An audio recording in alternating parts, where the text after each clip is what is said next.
Yeah, so I'm going to be at the ACE conference in Toronto. It's also the world premiere of Unacknowledged in Canada, and that's going to be at the ACE conference at their host hotel.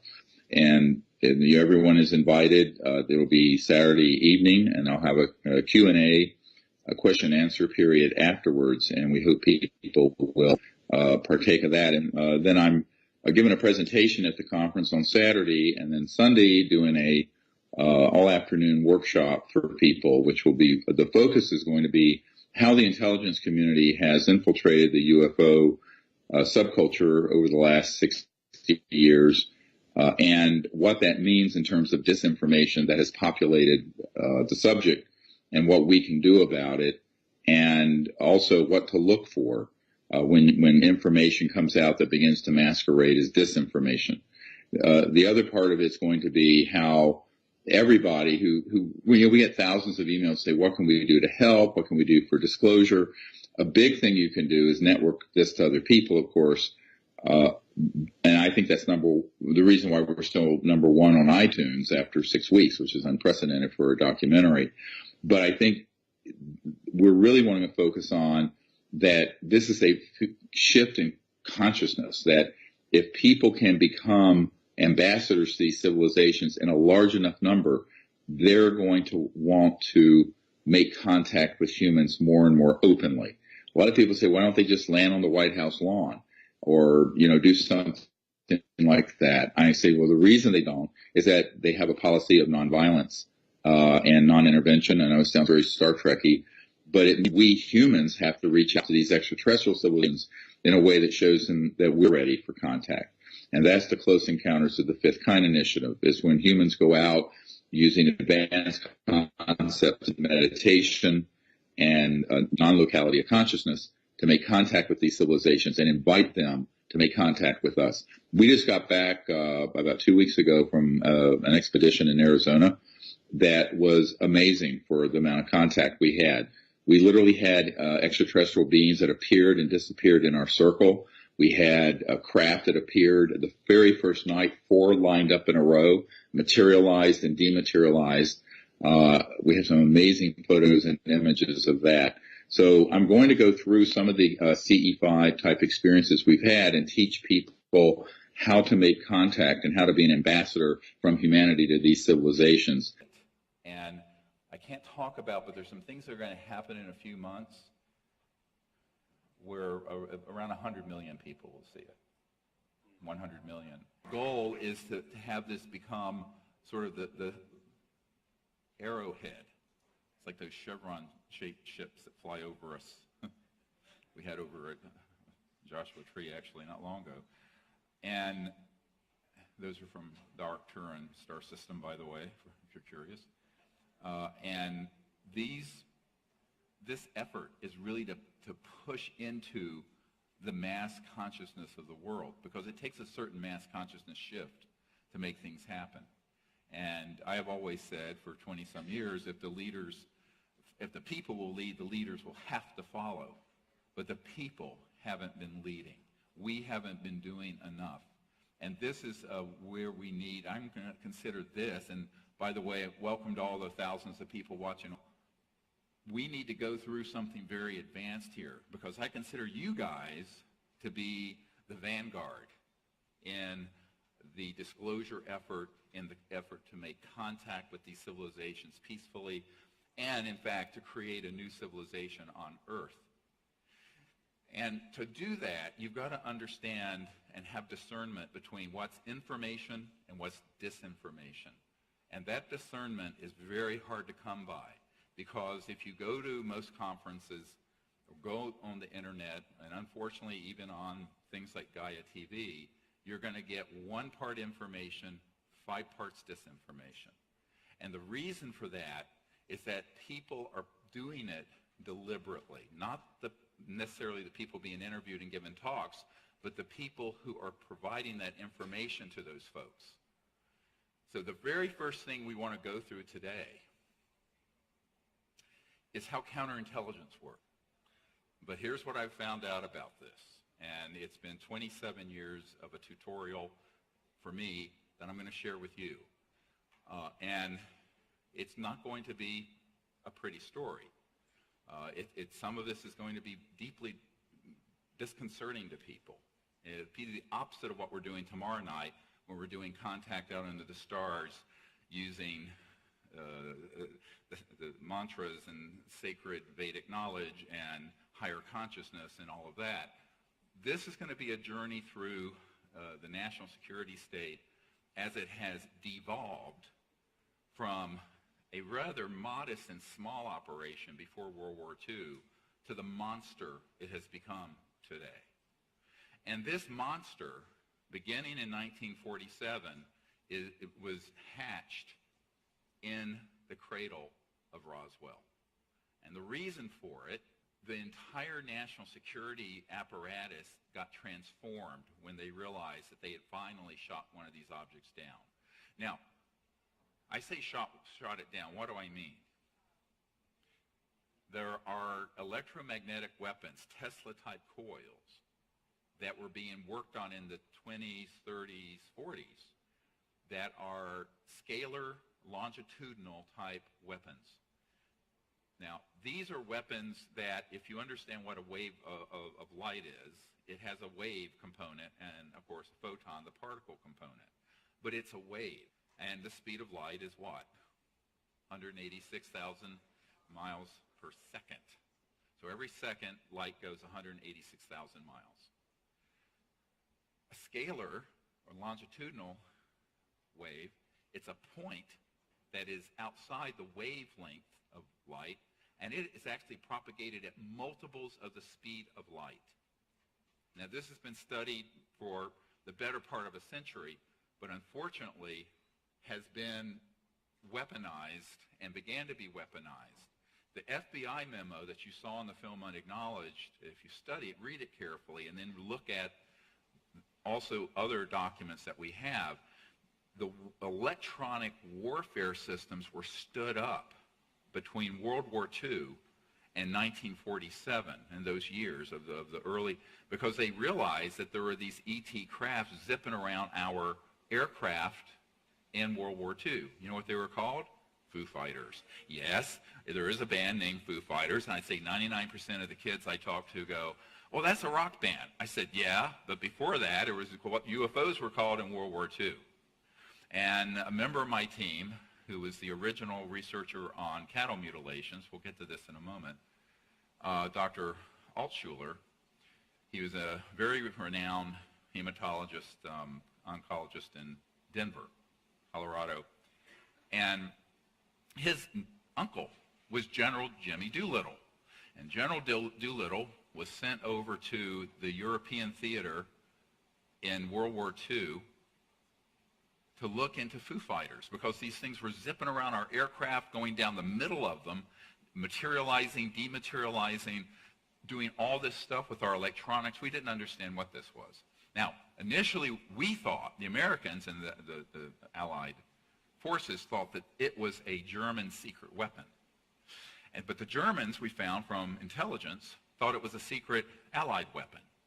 And so President Roosevelt sent General Doolittle over there and said, find out what these are. So he came back to the White House, and I know this because he directly told Dr. Altshuler this, as his nephew, that they were, and reported back to FDR, sir, these are interplanetary vehicles. So at that point, it began to be understood that not only were these extraterrestrial, but they were transdimensional. We'll get into this in a moment.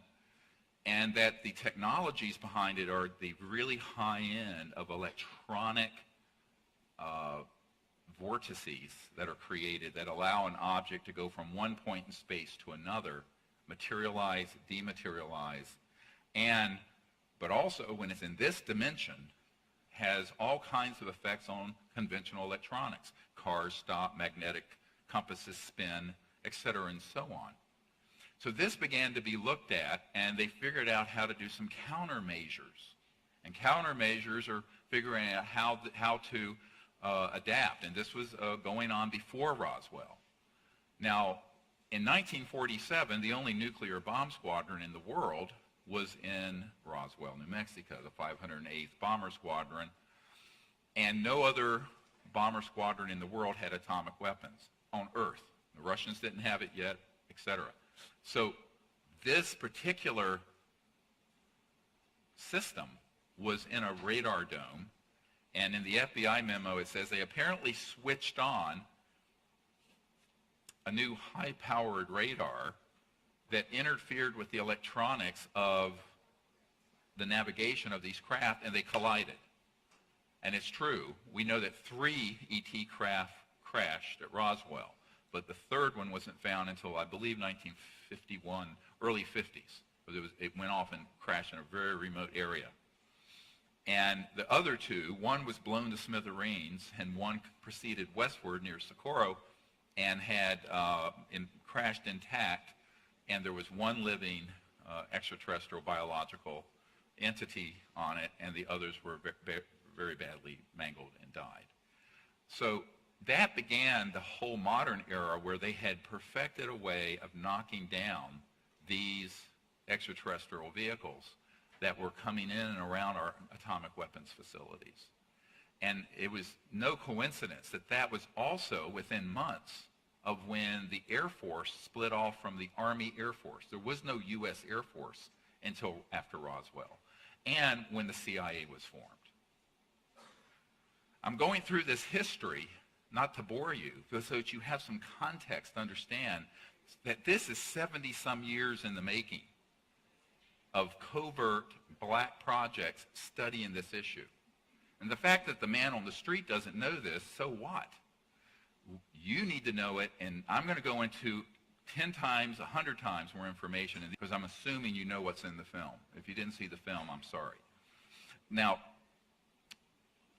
fast forward into 1950s, and you have a guy named Eisenhower, who's a famous general in World War II, and Eisenhower, after Truman, authorized the continuation of the study of the modus operandi.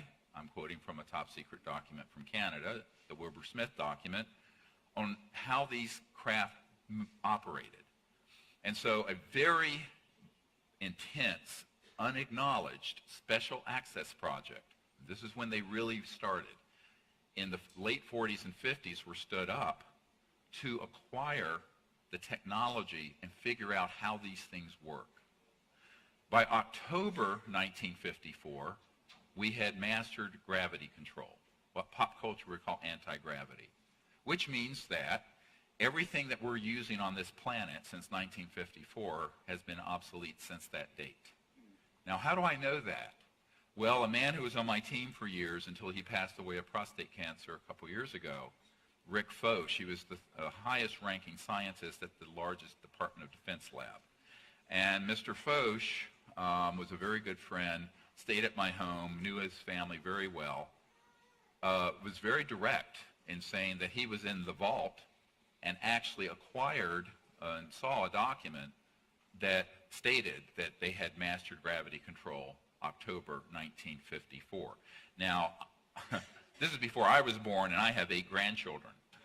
But what ended up happening is that the national security state did not want this out. A, they understood it could be weaponized, and they wanted to weaponize it, turn it into weapons.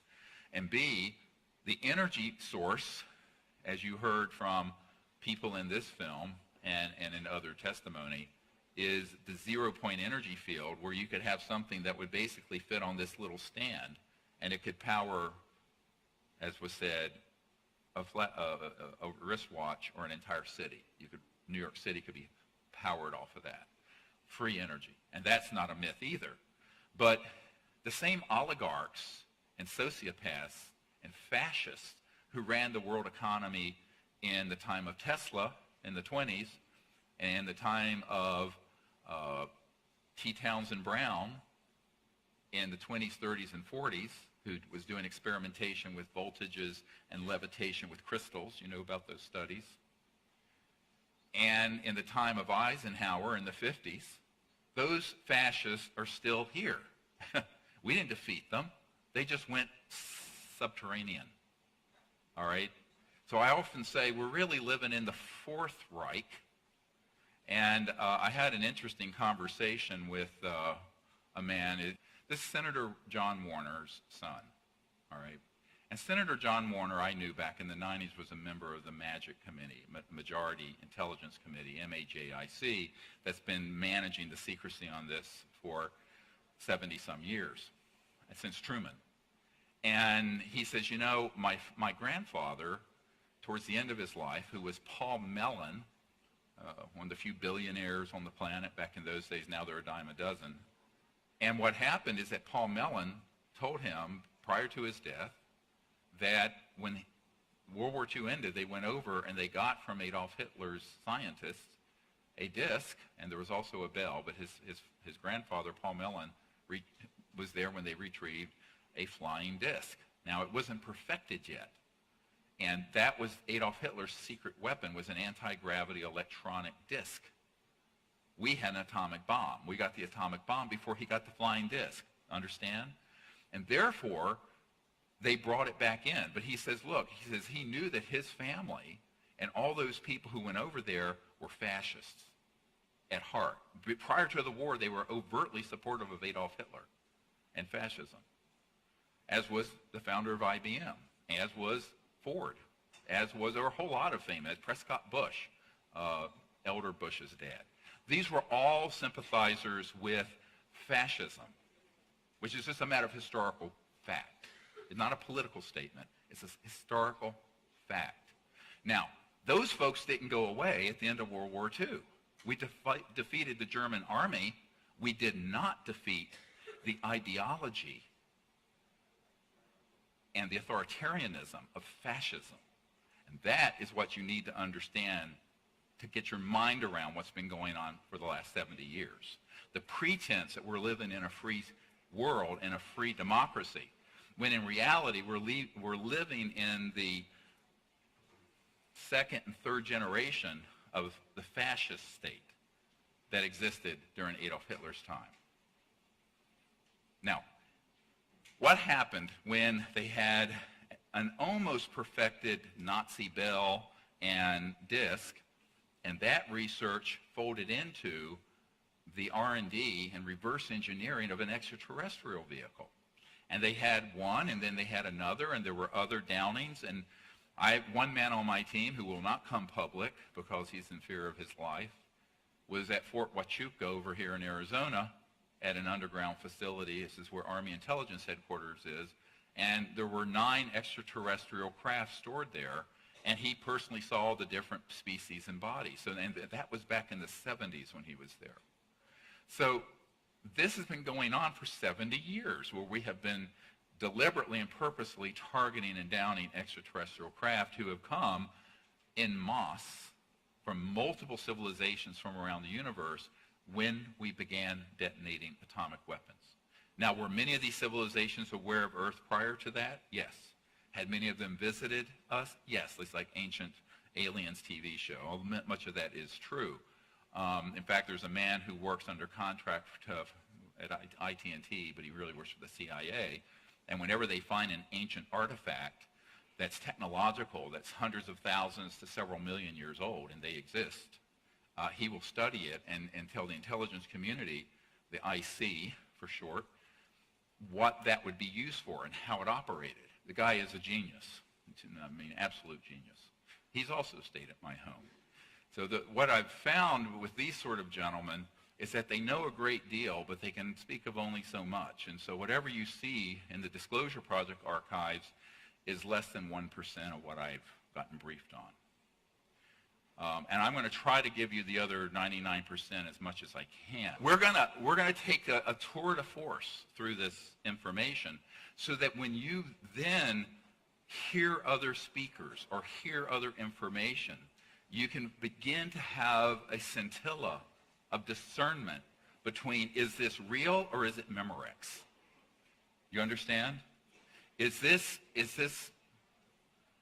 something that is man-made, masquerading as ET, or is it actually ET, or is it you don't have enough data to make the determination?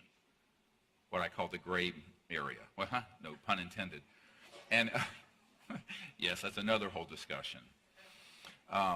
So when they began to study this from both human experimentation with electromagnetic systems, anti-gravity, from the 20s, 30s, 40s, and then that combined and was greatly supplemented, augmentation was massive from studying the extraterrestrial material.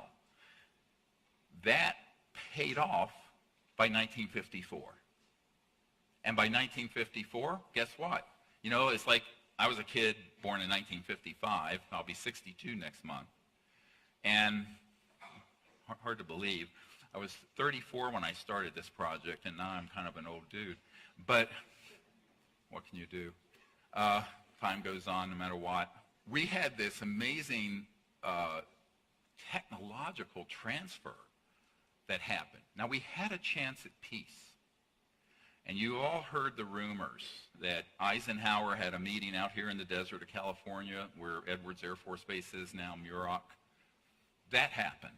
And when I was in the process of putting together the briefing for the Minister of Defense and the President of France back in 07, 08, that period, about 10 years ago, they sent me a report from someone that they had in their archives who had been there with Eisenhower. And what the extraterrestrial civilizations were asking for, and yes, they do work together,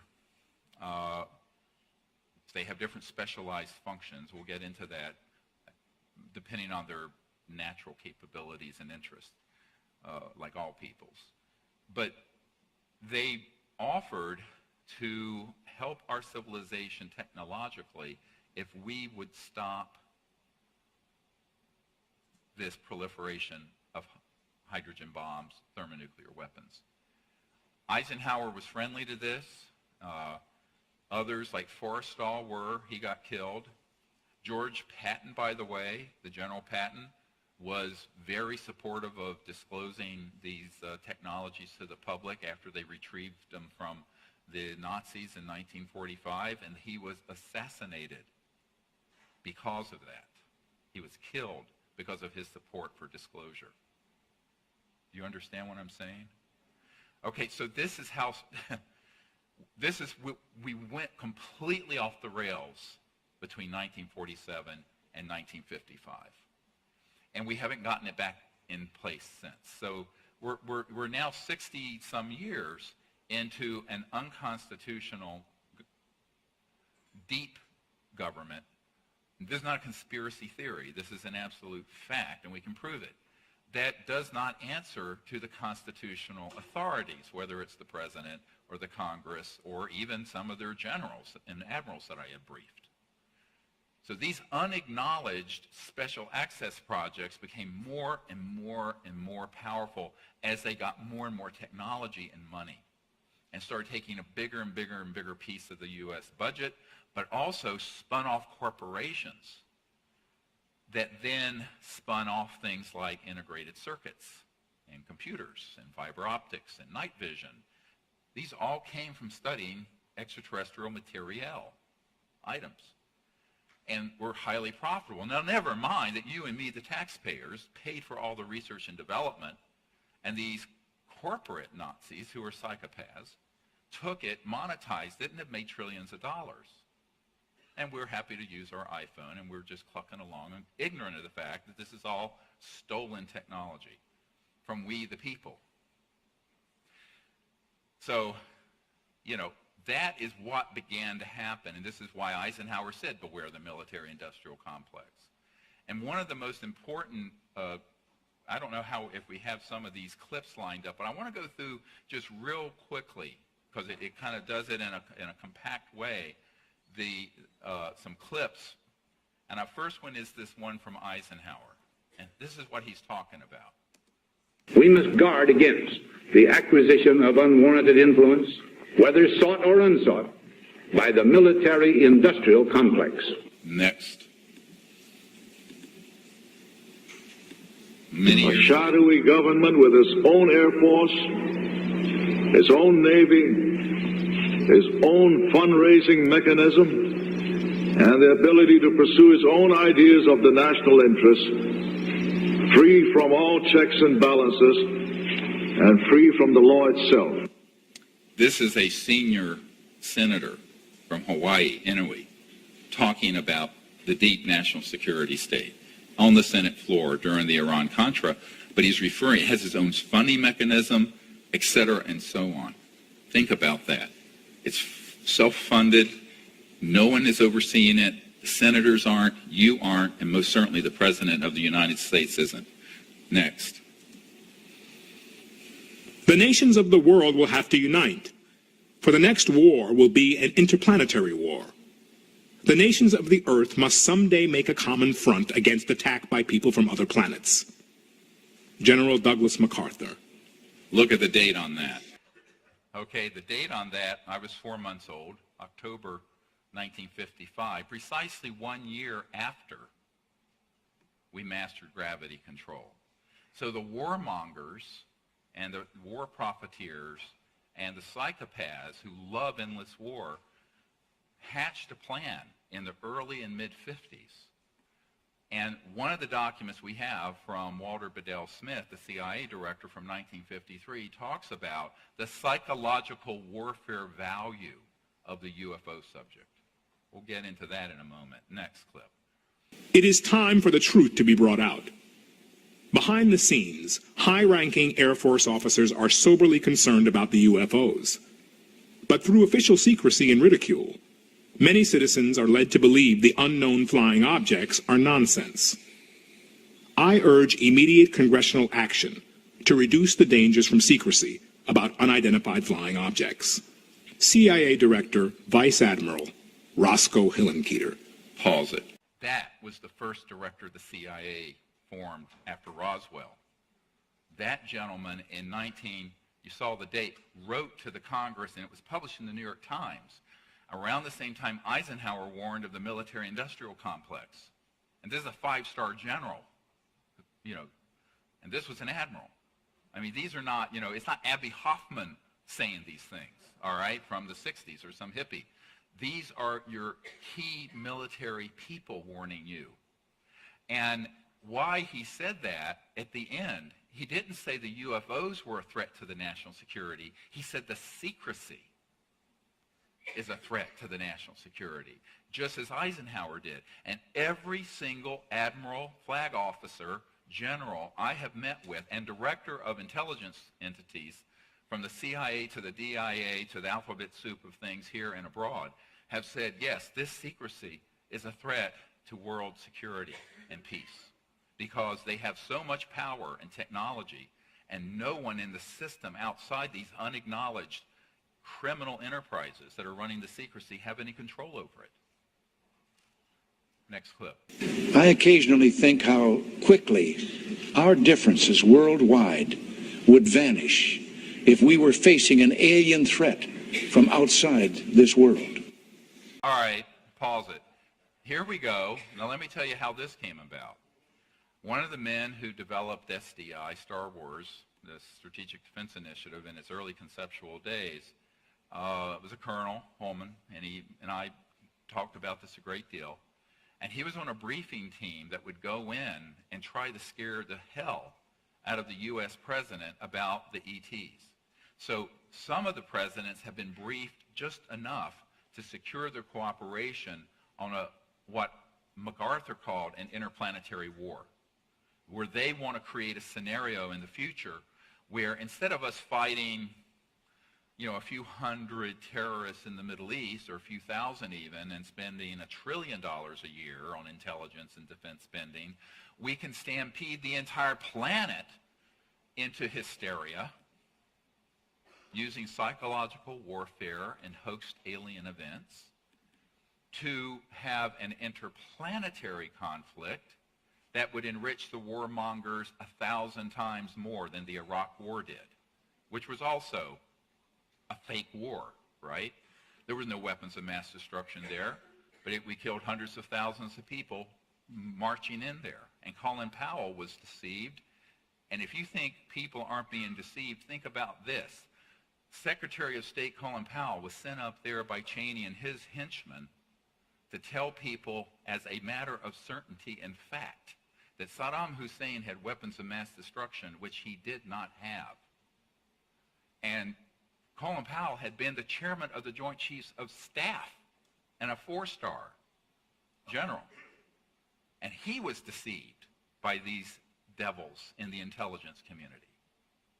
And it led to a disastrous situation that is getting worse with, of course, now we have ISIS. Because you go in there, we broke it up. This was all by design, so that we keep the fire burning. It's like that rock song.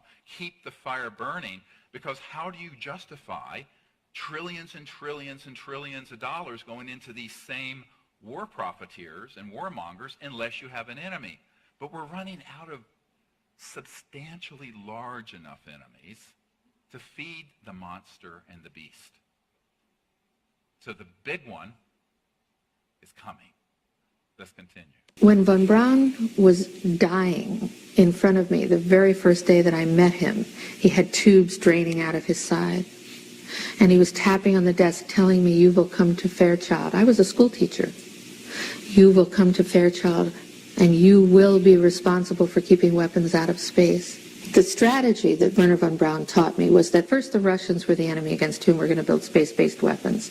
Then terrorists would be identified. Then we were going to identify third world country crazies. And the next enemy was asteroids. The last card is the alien card. And all of it, he said, is a lie. A lie. Love her. Here's the truth that people don't want to hear. Now, she didn't know this, Carol didn't know this. By the 1950s and 60s, because we had man-made UFOs, they were able to do things that looked alien, and to 99.9999999% of the population would be, including the president, but were actually being done by the intelligence community and these unacknowledged special access projects, USAPs, super secret projects.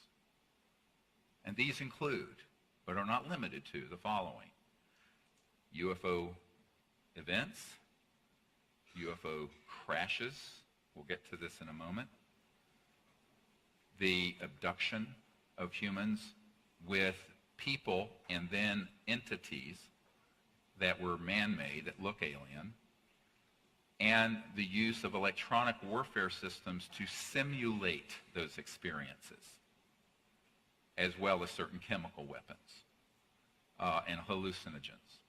Now, how many people heard of MK Ultra, the 50s, 60s, giving acid to people? What they didn't tell you during the Senator Church's hearing is that the crown jewel of the mind control projects of the 1950s and 60s and 70s was not chemical or LSD or hallucinogens. It was electronics. So here's something that I'm going to tell you that I learned in 1993 or 4 by the man who invented it. A man who invented an electronic system that interfaced directly with consciousness. It was used both actively and passively. In other words, you could put this on and it would enable the person, no matter how skilled or unskilled, to remote view with consciousness at a different point in space or time. This was 1956. 56. But it can also be used to give people experiences which are completely hallucinogenic, but which come across as incredibly real. He said to me, and I later had this confirmed by many different scientists who worked for E-Systems and Raytheon and a whole plethora of intelligence community contractors, so that they could give you an experience. It'd be like virtual reality, but on steroids, where you would have the ability to have someone have this experience, and it is so real because it's in consciousness that it's being done. It's in their mind. And it can be done remotely and targeted remotely. And those people, and this is what this gentleman, and I'm quoting, he says, if we want you to have a personal conversation with your personal God, Jesus, Buddha, Krishna, whoever, you'll have it. You'll pass a lie detector test that it's real. It is that good. Now, fast forward to a few years ago, I'm on one of these expeditions. We lead out under the stars, and a woman comes who used to work for one of these companies, and she said yes. And we could sit in a room with a console, turn a dial, target the board of directors of a corporation, and if we wanted them to come agreement on something we wanted them to come to agreement on, we could turn the dial and there would be complete harmony. We can turn the dial the other way and they'd all be fighting. Absolutely. I said, when were you working that project? She said in the mid-70s. This is what Wernher von Braun, is not in this clip, warned about more than even the risk of interplanetary war, which psychopaths. And the people who tried to stop it, George S. Patton, killed. Forrestal, murdered. JFK, dead. Marilyn Monroe was going to just blow the whistle because she didn't know what she was stepping into, whacked. So, you know, if you don't go along with the agenda, it's very dangerous, no matter who you are.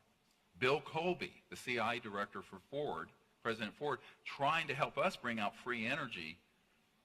The week he's going to meet with a member of my board of directors, they find him floating down the Potomac River killed. Although his family thinks he either had an accident or was a suicide. It was neither. His best friend, a colonel, retired colonel, told me specifically that Bill Colby was assassinated because he was going off the reservation of the secrecy and trying to move disclosure forward, but most importantly, bring the technology out before both polar ice caps melt. And 70% of the population is underwater. And that's coming if we're not careful. So that is the kind of thing that, now this is what I deal with day in and day out. Now, the interstellar civilization is nowhere in an emergency too.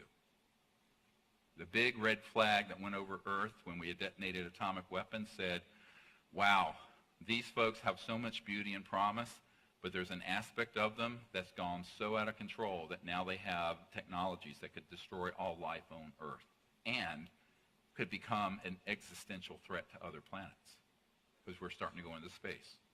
This began the modern UFO era. So I always tell people, all these people running around afraid of the aliens, and this intelligence guy and military guy who went to Ronald Reagan said, and he told me it was a hoax. He said, yes, you're right, there are ETs out there, they're a threat to us, and we need to put weapons in space, and we need SDI, the Strategic Defense Initiative. And that is what brainwashed Reagan into making that comment at the United Nations, and then brainwashed him into billions and billions and billions of dollars into brilliant pebbles and all kinds of other stuff that's just nonsense. It never worked. So that they could take that money, use 10% of it on the stated project, like brilliant pebbles, and put the other 90% into black projects, weaponizing space. That's how it works. That's how the defense industry works. And so he was played like a fiddle, sort of the Independence Day scenario. You know, the movie Independence Day with Will saying, let's go kick alien butt. You know, all that jingoism and bullshit. And here's why it's nonsense. Because if you are an interstellar civilization and you wanted to just take care of the Earth problem, it'd take you 1 nanosecond. It's point, set, match, over. Now we're going to go through in a little while what transdimensional interstellar technologies are. So you have a little understanding of why these scenarios that are being presented about this race and that race are out there, and it's the movie Star Wars. Well, this is great for Hollywood and George Lucas. And it sells billions of dollars worth of movies and seminars and space on Gaia TV. However, it is absolutely dangerous. And here is why it's dangerous. Because when we start going down that path of a narrative of hate, and what I call alienism. What's alienism? It's like racism, but it's humans against another species instead of black against white. or Shia against Sunni, or one ethnic tribe against another, or one economic system against another. This is the big one that they want to play, because the demagogues who are counting on endless war need your cooperation and need to have you brainwashed that there's an enemy that you should be afraid of and hate to support the next big war. And that's just a fact. Next clip. Air Force and producers and directors, yeah. And how were they paid so that it wasn't? Cash. Yeah, you pay.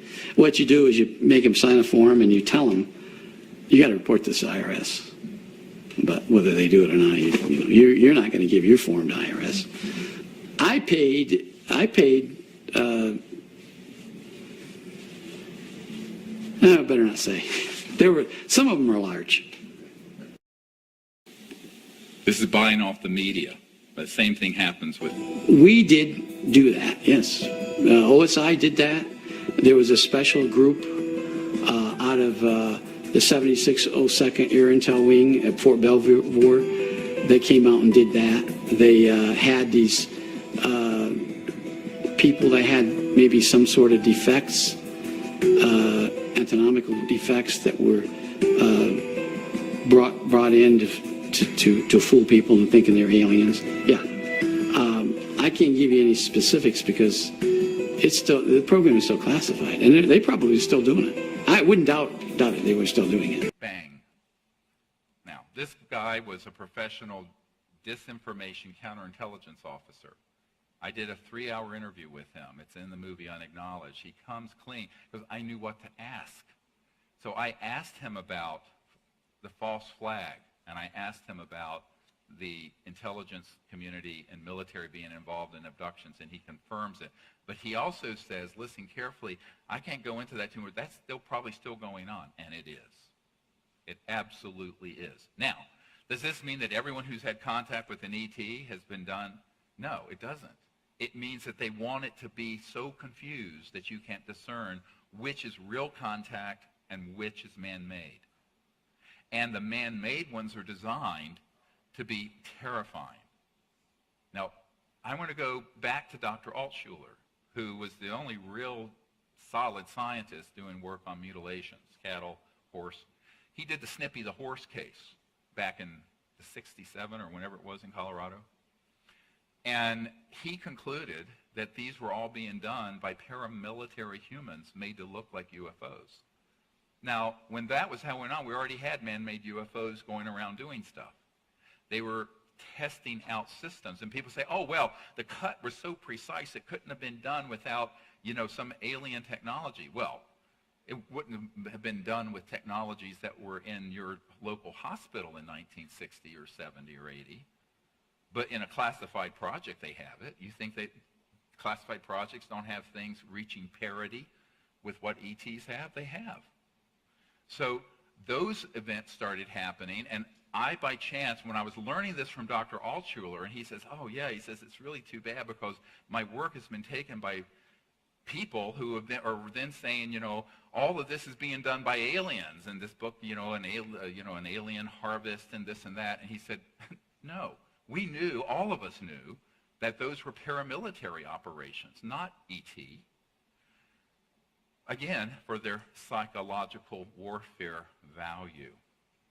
And they were getting raw materials they were using in their underground bases for biological experiments I'll get into in a moment if you really want to hear some Frankenstein stuff. These technologies have been very well developed and were operational when I was a child. Now, when you have an Air Force intelligence guy admit this, and also you have people coming forward like Ben Rich, who is the head of the Lockheed Skunk Works. In the film Unacknowledged, we have in his handwriting and a letter between he and a close friend, and he affirms that, yes, there are man-made UFOs and there are ET ones. This is the head of the Lockheed Skunk Works, the super secret Skunk Works. And the Cube, which is the state-of-the-art facility underground near Edwards, where these operations are ongoing. I know an engineer has worked there. these technologies are so beyond what you can imagine. Anything you can imagine in a Star Trek movie or science fiction, they've already done in these laboratories. So we have to begin to understand the extent to which there's the technology that you read about on CNN and in, tech journals, and it comes out of Google or iPhones and what have you. And then there's the real high-tech stuff that is in the unacknowledged world. And you have to understand those technologies to understand what people call the alien phenomenon, because 90% of it is man-made, masquerading as ET because they want people to have a new enemy to hate. So that begins to elucidate some other key points. Let's listen to Michael Stratt, who's a great researcher on covert military aircraft. Into the minds of people to expect an extraterrestrial, not a secret aircraft, but an alien craft. So when they do pull this, they'll already have everything ready to roll. These civilians got onto the base and got into something, and they saw something they weren't supposed to see, and this group came out and went into their home and scared the dickens out of them and staged an alien event. Exactly. I said staged an alien event. He said exactly. That's happened thousands and thousands and thousands of times. Now, you can't, if you weren't discerning and didn't have this, now this has taken me 27 years to find these sources and methods and do this research. You ignore it at your peril. You will ignore this information at your peril because you will be deceived again. Remember the Who song, we won't be fooled again? We have been. Vietnam, Gulf of Tonkin, Iraq War, bang. This is the big one coming. Now, when Wernher von Braun was dying, that's why he wanted Carol Rosin to warn the planet that this was all going to be hoaxed. But it was hatched in the 50s, and the technological foundation for it was hatched in the 30s, 40s, and 50s, electronically and with anti-gravs. Now, is this to say that nothing going on out there or any events that people have with beings are real ET? No, there are a lot of real ET events. But if you don't know the distinction between one and the other, you're going to slam them all together. And the best disinformation is coded in information that's true, and at the core of it is that poison pill. And what I would suggest to you, and the reason I made this film, is that I got a heads up that that agenda was being fast-tracked in the last year or two. And I think this is the biggest thing that people miss, and that is for 70 years, the intelligence community has had a running start on everyone putting out false information, and they're still doing it. And so if you're going to be an ambassador to these civilizations, you have to do it in a way that you're fully informed. And that's what this 4-hour webinar and workshop is going to be about. So if you can't be in Toronto that weekend, I hope you can join us by webinar. And it's going to be a very intensive journey through this entire subject from the 40s till now, and how the intelligence community has infiltrated it, but also how we can overcome that disinformation and counterintelligence operation by becoming ambassadors to these civilizations in groups all over the world. There are now tens of thousands of people doing this, by the way. And I think that when it reaches a critical mass in the hundreds of thousands or millions, that's going to signal to the ETs that humans are ready for open contact. With both the films Serious and Unacknowledged, we've actually never had a premiere where afterwards there was an opportunity to do question and answers with the audience. So we're going to do that in Toronto. People have asked for it. So on Saturday night, stay tuned, and either by webinar for the Q&A or if you're there in person. And then the workshop, I hope people will understand that if you become an ambassador to these civilizations, what they're looking for are people who are free of prejudice and are open-minded and are willing to make contact with them for peaceful purposes. which is the mission we have. Our motto is one universe, one people.